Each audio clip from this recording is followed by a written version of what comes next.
Hello, everybody, and welcome to this episode of Idiot Soup. I'm Danielle. And my name is Kevin Kim. That is not George. George is not here today, so I don't know if you could tell the difference in their voices. But we have a guest today. It's our first guest on Idiot Soup. Yay! Great to be here. Yes, so if our guest, Kevin Kim, would like to introduce himself before we begin this episode. I'm a senior and student at Haynes Academy, and I'm with the High School Democrats of America. But I am not... Whatever I say today is not representative of the organization of High School Democrats of America. Yeah. Disclaimer. The High School Democrats has plausible deniability. He didn't even tell them he was coming on today. So Kevin and I decided to collaborate because I've been wanting to get him on the podcast. And we had to write an essay about a prompt. And the prompt was, is the size of the Democratic field going to hurt the chances of the future potential Democratic nominee from defeating the Republicans in 2020. Very interesting topic, and it's very relevant today. So we decided to put this all into a podcast episode. I'll just briefly explain the title, Hoarders, the Democratic edition. And this is because, I don't know if you've ever seen the show Hoarders, but it's basically just a show where people hoard a bunch of stuff in their house and they never ever want to let go of any of that stuff. And like the people walk in and they try to clean it and and it's like just gross and nasty. So basically the point is the Democrats are being hoarders. They have this gigantic cluttered field. Nobody wants to let go of any of the candidates. Who is it that said he's staying until the end? It was Steyer, right? A lot of them. Yeah. I think John Delaney is being very stubborn and wants to stay throughout the race. Yeah, just a lot of candidates who, not to be mean or anything, really don't have a genuine shot at taking the nomination home, are just staying in the field and keeping it cluttered. So that was the prompt, and that is what we're going to talk about today. So, Kevin, if you want to kick it off. Yeah, so we have seen in recent events that many Democratic candidates, despite the pleas of progressive voters and the Democratic Party, had decided to stick in the race despite pleas to go run for the Senate or the House of Representatives, because the Democratic Party is really trying to win the Senate in the upcoming elections. But we have seen candidates such as Beto O'Rourke staying persistent and staying throughout the race. And we saw in the last debate how these candidates are really trying to have a moment that will be nationally talked about, such as Beto O'Rourke saying, we'll take away your AR-15s and AK-47s. And I think really these candidates are not, they're first joined the race to get national recognition, but I think some of them have a blind guidance of thinking that they actually have a small chance. And I think, that's really not the step that they should take.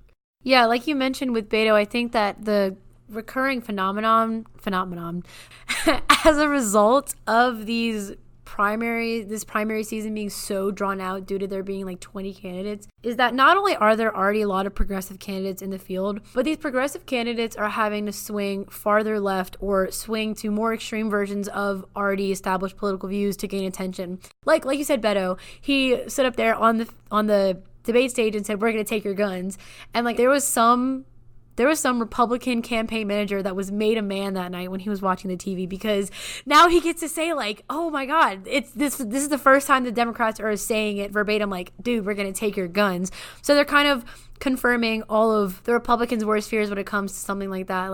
I've always said, the Republicans are kind of crying wolf on this one, I know a lot of Democrats that like guns, but I mean, when you get one of them standing up there saying we're going to take your guns, that's a pretty arguably credible threat. So everyone wants to have their moment on the stage. I was listening to this interview with Castro's campaign manager, and he was saying that they thought of the debates as their moment to shine, especially for smaller candidates, that it's not really something that can break your campaign, but it's something that can make it. So I think one of the things that I noticed was, as a result of this, the debates turned more aggressive more quickly. So we saw in the second debate, Senator Kamala Harris was known for just going after Joe Biden, just attacking him. So everyone's trying to gain this sort of credibility by, how they say beat up the biggest kid in the schoolyard to prove that you've got it. I think they're all trying to beat up the biggest kid in the schoolyard to show that they had the selectability. And that in the long run can hurt the Democratic field, in that the longer a candidate is up there, the longer they're being torn down by all of the other candidates. There's no real unity in the front that they want to take, which I think hurts them. Right, and these candidates who are trying to have their own moment, even if it helps them politically, it hurts the rest of the party. So like you said, when O'Rourke made the case of we want to take your guns, that was the first time a Democratic presidential candidate actually said those words. And even if it was only Beto, now the right wing or the GOP has that ammunition to appeal to voters and say the Democrats want to take your guns, even if it was only one candidate. And that shows you why, having a big field is not necessarily good, because people are now making radical claims to try to stand out and differentiate from other candidates. And now it's just giving more ammunition to the right side. And I think you made a great point about, attacking the top dog, and everyone has seen Joe Biden be that top dog. And Kamala Harris got her taste of her own medicine when Tulsi Gabbard went after her, and Julian Castro when he attacked Joe Biden on his age. And I think Castro's attack was pretty misguided, because if you look back at what Castro claimed he had said was actually wrong. But you see, it's surprising to see like the HUD secretary of Obama's administration attacking the vice president of the Obama administration. So people really are doing anything at this point to try to get recognition. And these smaller candidates are in general hurting the Democratic Party as a whole. Yeah, I think it's all just really antagonistic, definitely more so than it needs to be. And I think especially with this election, I do see it as a very important, very weighty election for the Democratic Party, in that they need to find some sense of unity before everything essentially dispels and implodes upon itself. And you said these smaller candidates aren't helping that. They're diluting the field. This aggressive mentality towards other candidates in the race is not creating that sense of cohesion that the Democratic Party needs. They've been trying to create it since midterms. They've been trying to create it since they started out with the Green New Deal, and they were saying this is this great socioeconomic, environmental platform for all of the Democrats to get around. And since then, they've just been splintering. And I just think that it's fragmenting the party to a point where it might not be something that they can mend back together when it comes to the general election, which will be ultimately very detrimental to them. Right, in the Democratic Party, we like to advertise ourselves as the Big Tent Party. But as you see these moderates and progressives stem out and differentiate between each other, that Big Tent Party mantra is really being challenged. When you see progressives saying to moderate Democrats, "You're not a real Democrat," or moderate Democrats saying, "You're a socialist." We saw that when Biden was called a socialist. Biden called Bernie Sanders a socialist. Biden is not a socialist. My apology. But yeah, so we have seen this differentiation, and again, in general, people need to see more unity between these candidates. And I think one of the top GOP political strategists have told the news that Democrats attacking each other just makes it so much easier for Donald Trump and his re-election campaign.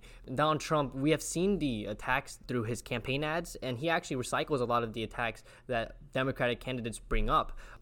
His supporters brought up Kamala Harris's prosecutor, records that Tulsi Gabbard brought to national attention. So Democrats are really, I've been repeating myself here, but it's really providing really live ammunition to the GOP to attack them, and now it just makes it so much easier for GOP strategists when the eventual Democratic nominees. And not only that, I think it also makes it harder to consolidate.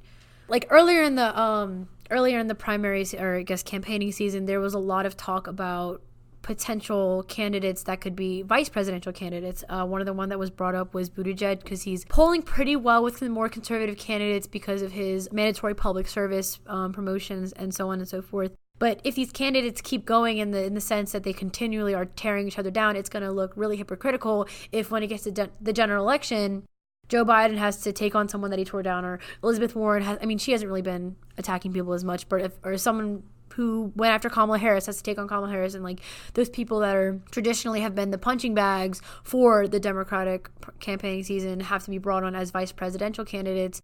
It will, once again, Trump can recycle those ads. They can, stuff like that. So I think it's very detrimental to them. So I think for that reason, I think that, like we said, this aggressiveness is a byproduct of such a large and expansive field. And I think that it's been steeped and entrenched in this current campaigning season to the point where the only way to actually extricate it from that is to just whittle down the field and get it to a smaller number of candidates. And I think that's really a necessity for the progression of the season. Yeah, and we can draw parallels with 2016 GOP primaries when they had 17 candidates, and we've seen when there are so many candidates, it becomes very divisive even within the own party. That's when GOP voters really, they were offered a wide, diverse, field of views, but once people are attacking each other and it becomes overwhelming to voters, and generally they just revert back to the default person or someone that's not really part of the radical sides. In that case, it was Donald Trump in 2016. So I'm afraid that if this trend continues for this Democratic field, then that could happen, and Joe Biden will be the fallback. Yeah, will be the default candidate in this case. Yeah, and like I was saying, like you were saying about the 2016 GOP, like obviously they underwent a very similar experience. Even if you branch out to Democrats, like Hillary Clinton was considered the kind of, like, lack of a better word, incumbent in that situation because she was so closely related to Obama. And then now the Republicans have their incumbent. But I do have to say, like, the Democrats, I think, did handle this in a little bit of a better way, going at it with the debates where they separated it. And I think that's important because essentially, speaking very, like, bluntly, everyone's had their chance to shine. Everyone's had their moment. Like I was saying, Castro thought that the debates were his time to set himself apart as candidate. So every candidate has had a shot on the stage. The way that the Republicans did it, it kind of led to some viewership issues where people weren't watching the preliminary debates as much, and the lesser supported candidates didn't really get a moment to shine. But everyone has had their chance on the stage with the big dogs. I think it's time for some of these candidates to realize that they're not going to have a realistic shot at the White House. But I do understand that. I think that a lot of the candidates that are staying in for just gaining clout. They just want political clout that they can use later down the road. I think really intensely see it with Beto because we saw him do the exact same thing in his race against Ted Cruz. So I think that's like one of the prime candidates that just wants the clout. But at the end of the day, they're doing it at the expense of the Democratic Party, right, which I think is something that they need to take into account because, like you said, Joe Biden could become the go-to candidate for this campaign. And as we've seen, Joe Biden is on a steady downward trend. Right. And specifically this election is one of longevity. And I think that just kind of begs the question is there's so many progressive candidates in the field. Are they going to decide on one so that it can be a progressive in the general election, or are they going to go with Joe Biden, the moderate?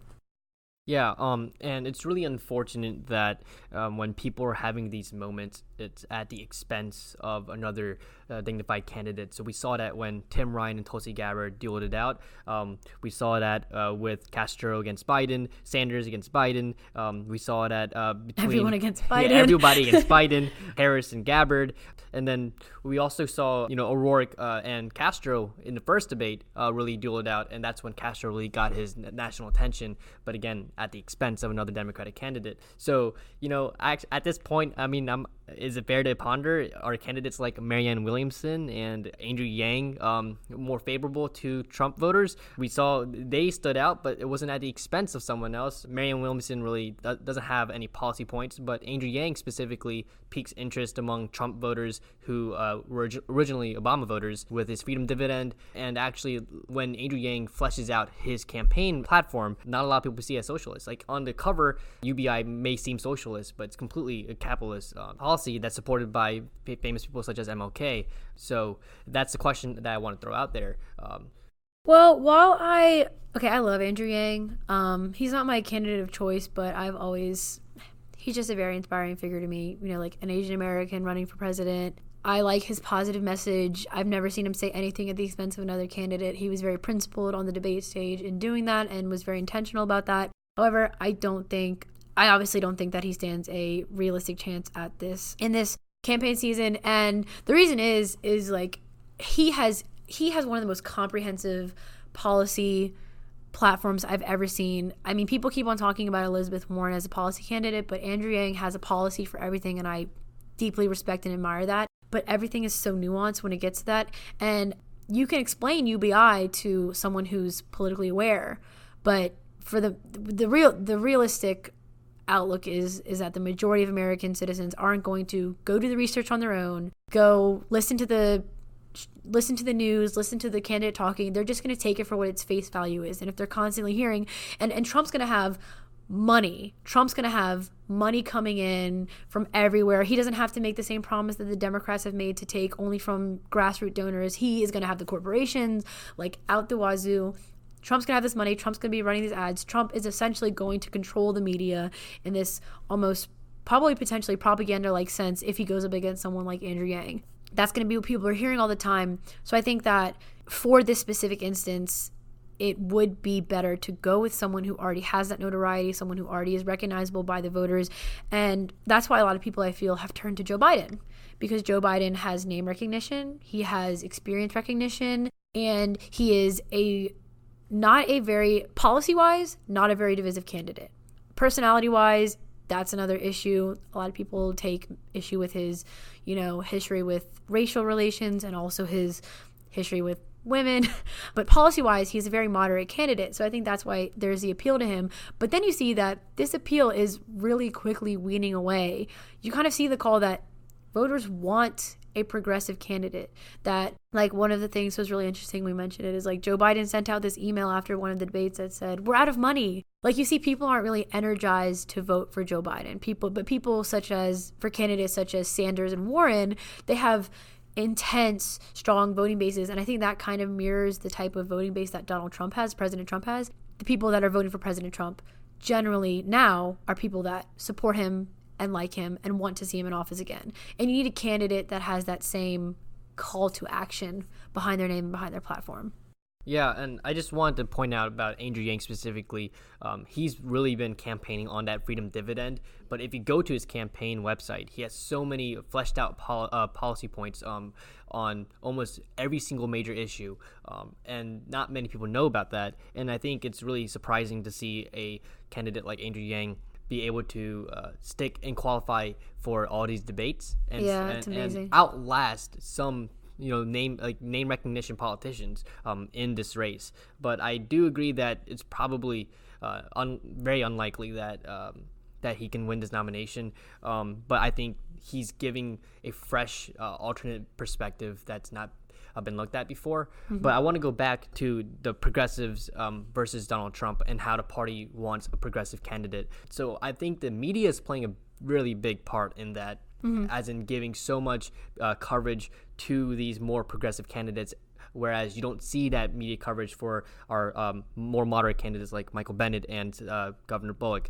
Why do you think the media is trying to really push a progressive candidate here?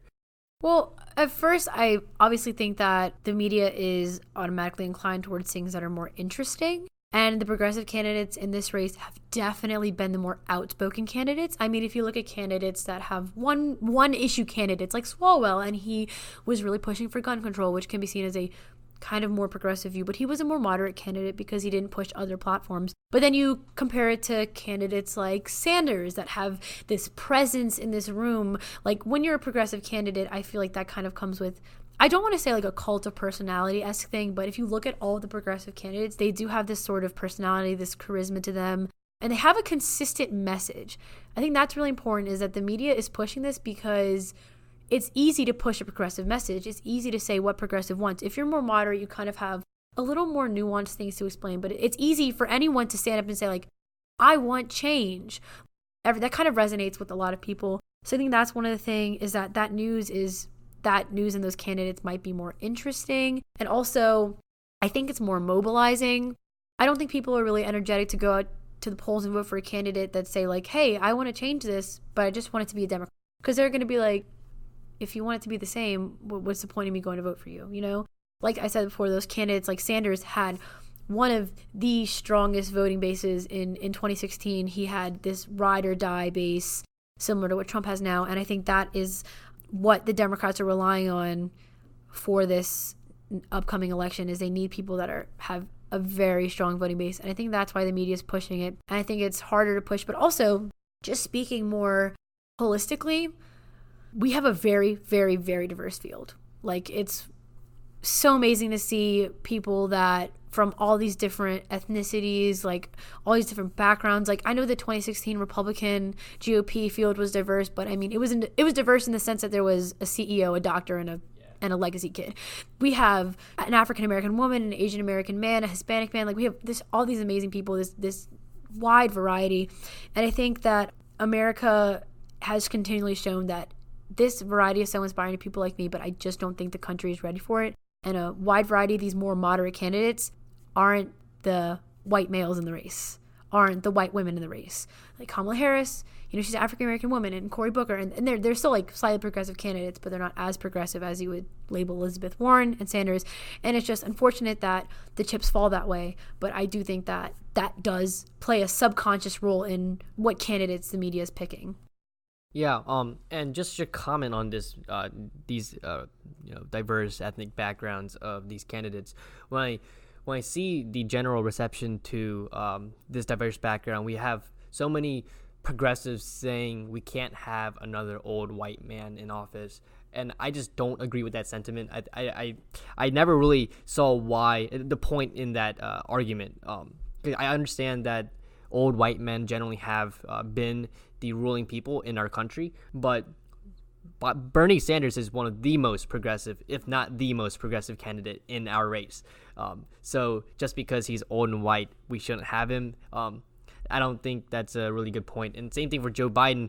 I remember in 2016 when many people were asking him to run. A lot of the Democratic base wanted him to run. That was the first name to be thrown in the hat. And now he's running, and people are suddenly disinterested. So I understand like the importance of cultural diversity and the unprecedented level of diversity in our field, but I think that shouldn't be the number one thing that voters should consider when voting.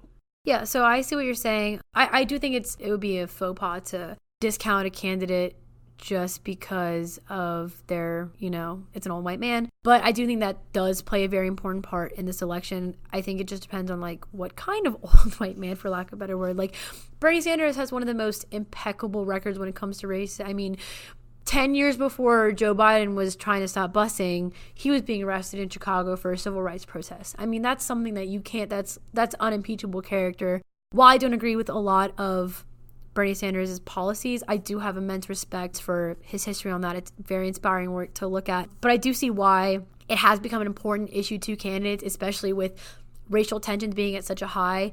And the fact that, like, for example, Joe Biden, he gave the speech and he was saying, like, the president has a lot of power. They can change nations. They can change movements. Like, white supremacy is a white problem. We have to fix it. And then he's kind of, like, at the same time pandering and saying, like, the solution is to like me, like the white man. That can seem kind of ironic to the average voter. I think what it is I wouldn't want to see a ticket that is two white men at this point. With such a diverse field of qualified candidates, I think it would be disheartening to the voters to see that out of these 20 plus candidates, the best we could produce, like we couldn't, take someone else onto the ticket. I think it would be disheartening to see all this diversity building and culminating, not to say for naught, but it would be upsetting to see at least someone who is, doesn't fall within that demographic as a vice presidential candidate or as a future appointee to a cabinet. But with that being said, I think that voters still care more about electability than they do care about diversity. I think that's become the overwhelming issue with this election, and that's become at the forefront of everything. Yeah, and I think that's why the majority of these progressive voters want to see at least one woman on that ticket. We have seen a lot of variations of tickets where Kamala Harris is on somewhere on that ticket. So I do agree with you that it is going to be pretty big for progressives. But I personally wouldn't care if it's two old white men on that ticket. But judging by our field now, it's probably very unlikely. Like Biden and Sanders are probably not going to. I think that'd be too ironic if they got together after the swings. And they attack each other too much. Yeah, after the punches that they've thrown, It would be kind of hypocritical to see them. Situation. But yeah, Sanders is the most consistent candidate in this field. He was progressive before it was cool.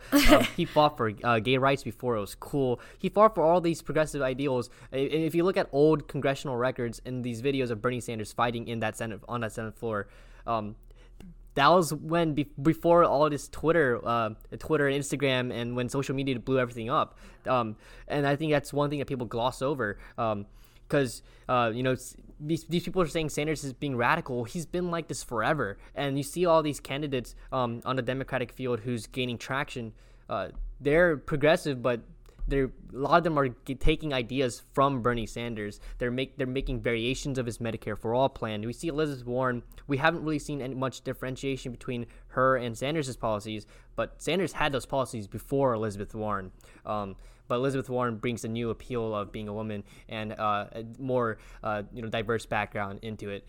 So I think that could also show why that gender diversity and race diversity can make a big play. Yeah, and you mentioned something that I want to touch on that I think is, we've been hating on the amount of candidates in this field, but one of the biggest benefits that I do think that such a large and diverse field has is that not only is there this like myriad of demographics and ethnicities and everything, but there's also a wealth of ideas, and a lot of issues that have been traditionally put on the back burner have come to the forefront of this campaign season. Like Jay Inslee, he brought with him immense support for climate change plan, and his very nuanced, fleshed out plan kind of forced every other Democratic candidate to step up their game. He has the best climate plan. Yeah, the best. And Elizabeth Warren kind of like, took that after he dropped out. And so like Swalwell kind of forced gun control onto the table. So all these candidates are bringing with them important platforms that kind of force uncomfortable topics into the conversation. I think that's a very important part, because for one of the first times ever, we're like 5 months out, or that's wrong. Yeah, 5 months out from the first primary, and we have candidates with completely fleshed out policies and platforms. And that's like just an amazing thing to see. So that is one thing that I do think is good as a result of the broad field, because it brings in all these ideas, it forces these topics to become the front of the conversation, and it allows candidates to see what voters respond to and adapt their platforms as such. But then again, like we mentioned, that's led to this dilution of votes. These progressive candidates are siphoning off votes from each other. So this 40% voting base that Sanders came in with from last year is nearly cut in half now. He's floating around 20-something% now.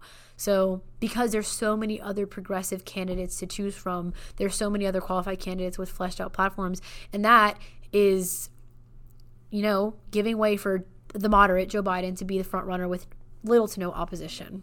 Yeah, I do agree with these single issues that are being put to light, but is it worth it? That's the question. At academic games, we have something called academic detachment, and that's when you're presented with multiple choices, but you're not sure which one to go with, so you pick like the default choice, like I mentioned earlier. So in the eyes of a voter, you have one candidate who has a really good climate plan, but another candidate who has a really good gun control plan.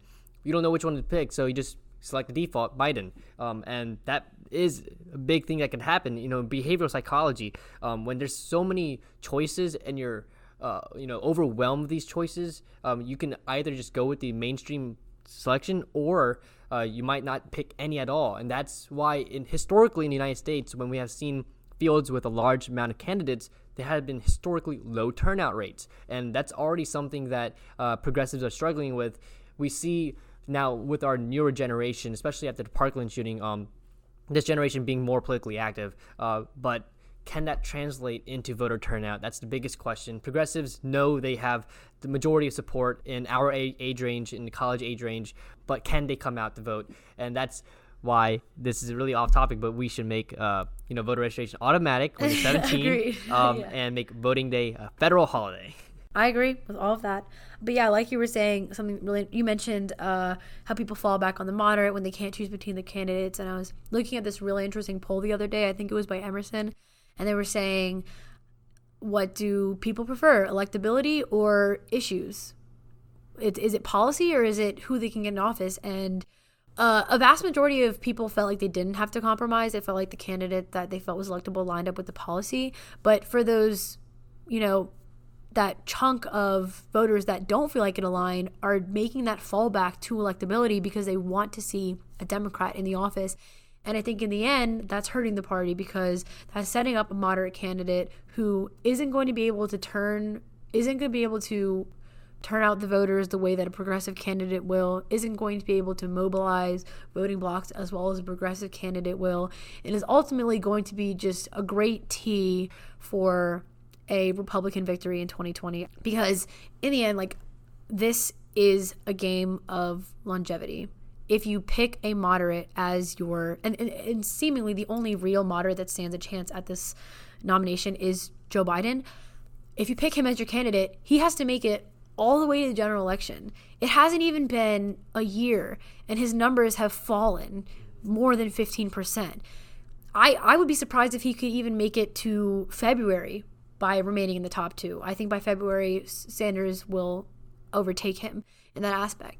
So how can you put all your support behind this one candidate who is continually showing you that he is declining in the polls? Other candidates are surpassing him more and more each and every single day. Like that new poll came out, I think Tuesday, that put Warren for the first time 2 points above Biden. And even though it's still within the margin of error, that was the first time that Warren had surpassed him. And Warren's been on the up and up, and Biden has been going down. So by the time Biden gets to the general election, realistically, everything would just peter out, and they won't have a strong presence in that. And clearly, you think the Trump administration fears Biden, no? With asking multiple countries, today China, to investigate him.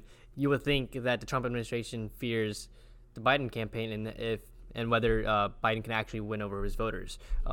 I think he's definitely fearful of that. But we have also seen corporations who are scared of Elizabeth Warren. Yeah. We saw Mark Zuckerberg in the released tape saying, we got to beat her if Warren gets elected, and it would definitely play a huge hit to major corporations who the more progressive candidates want to break apart.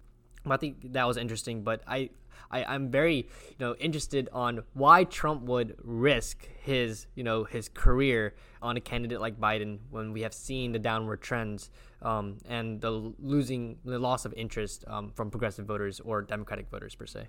Yeah, so we're going to be talking about all of the impeachment proceedings and what this means for the Democratic field with the second installment of this episode, which will be released at the same time. So if you're listening to this now, you can hear the second episode. But this concludes the first part of that episode. So before we wrap up, just a very big thanks to Kevin Kim, our guest, for being here today. We really appreciate it. It means a lot. And we hope you listen to the second part. And stay tuned. We'll see you in next week on Idiot Soup. Thank you for listening to this episode of Idiot Soup. You can find us on Instagram at Idiot Soup Podcast, on Twitter at Idiot Soup Pod, and also on Facebook if you want to get in touch with us. If you're a boomer. If you're a boomer, then you can get in touch with us on Facebook. So, with that being said, that concludes this episode of Idiot Soup. Goodbye.